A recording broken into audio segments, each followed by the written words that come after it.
நிவின் யமுனா கிட்ட சொல்லிடுறாரு, என்னால் வந்து காவேரியை மறக்க முடியாது, எனக்கு கடைசி வரைக்கும் காவேரி நினைப்போட தான் இருப்பேன், அதனால் என்னை நீ மறந்துடு அப்படின்னு யமுனா கிட்ட சொன்னோன்னே யமுனா என்ன பண்ணுறாங்க, அதே கோவத்தோடு வந்து எல்லாத்தையும் போட்டு வீட்டில் உடைக்கிறாங்க. உடச்சிட்டு அழுதுகிட்டே உட்காந்துருக்காங்க. எல்லாரும் கேட்குறாங்க, ஏண்டி எக்ஸாம் எழுத போகலையா அப்படிங்கிறதுக்கு, எனக்கு எக்ஸாம் வேணாம் ஒன்று வேணாம் அப்படிங்கிறாங்க.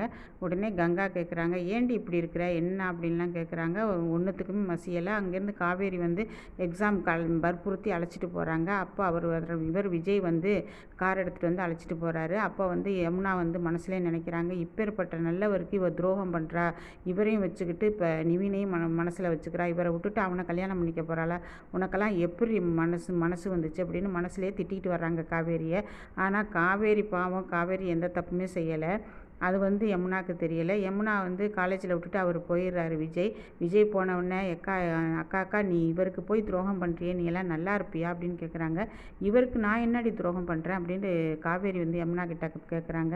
சரி போய் நீ எக்ஸாம் எழுதிட்டு வா, நான் நிற்கிறேன் அப்படிங்கிறாங்க. அதே மாதிரி நிற்கிறாங்க.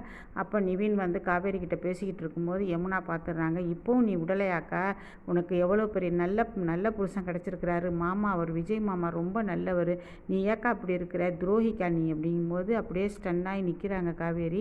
நீ எல்லாம் என் கூட பேசவே பேசாத, நீ எல்லாம் துரோகி அப்படின்ட்டு கண்ணா பின்னான்னு பேசுகிறாங்க. நிவினை வந்து அடித்து துரத்தி விட்டுறாங்க காவேரி.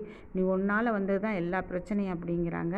நிவினும் ஓடி போயிடுறாரு. அதுக்கப்புறம் என்ன பண்ணுறாங்க, காவேரி நடு ரோட்டில் நின்றுக்கிட்டு அழுதுகிட்டு நிற்கும்போது அப்படியே நிற்கிறாங்க. இதெல்லாம் வந்து விஜயால் தான் வந்தது, விஜய் மட்டும் சொல்லாமல் இருந்திருந்தா இது நடந்திருக்காதுன்னு காவேரி நினைக்கிறாங்க. இங்கே யமுனா வந்து கோவமாக வந்து பைய தூக்கி போட்டு உட்காந்துருக்காங்க. அப்போ வந்து கங்கா கேட்குறாங்க, என்னடி ஆச்சு அப்படின்னு கேட்குறாங்க. ஒன்றும் இல்லை அப்படின்னு சொல்லு, நீ நேற்றுலேருந்து ஒரு மாதிரி தான் இருக்கிற, என்ன நடந்துச்சு சொல்லு அப்படிங்கும்போது இவங்க யமுனா என்ன பண்ணுறாங்க, எல்லா விஷயத்தையும் சொல்லி காமிக்கிறாங்க. இந்த மாதிரி நிவின் வந்தது போனது எல்லாத்தையும் சொல்லி காமிக்கும் போது அக்காவுக்கு வந்து இந்த மாதிரி காவேரி அக்காவுக்கு நல்ல புருஷன் கிடச்சிருக்கும்போது ஏன் இப்படி வந்து மனசு அலைப்பாயுது அவங்களுக்கு. இந்த பாரு யமுனா, காவேரியை பற்றி நீ தப்பாக பேசுனீன்னா நாக்கு அழுகி போயிடும் அப்படின்னு சொல்கிறாங்க கங்கா.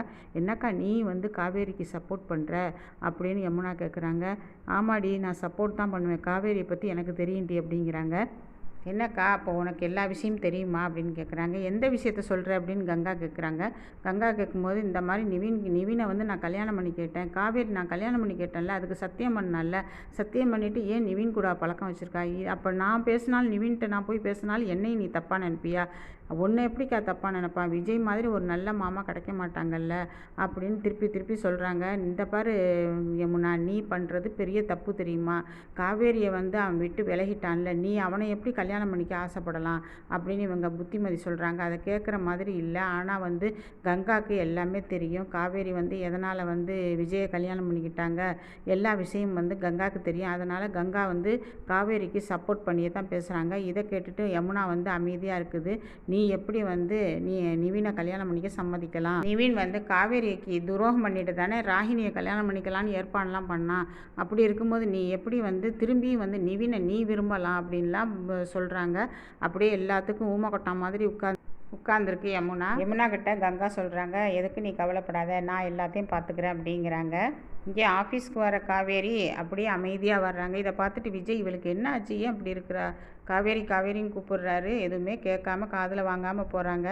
இவருக்கு தான் இனிமேல் வந்து நம்ம 2 மாதத்துலேயும் 3 மாதத்துலேயே இவரை விட்டு போக போகிறோம், அப்புறம் என்னத்துக்கு இவருக்கு நம்ம வந்து பேசிக்கிட்டு அப்படின்னு மனசில் நினச்சிக்கிட்டு போகிறாங்க. இங்கே விஜய் வந்து காவேரியோட பர்த்டே நல்லா விமர்சையாக கொண்டாடணும் அப்படின்னு மனசில் நினச்சிக்கிட்டு இருக்கிறாரு. அப்போ காவேரியோட ஆதார் கார்டை கேட்குறாரு, எடுத்து கொடுத்துட்டு அப்படியே அமைதியாக போய்கிட்டே இருக்கிறாங்க.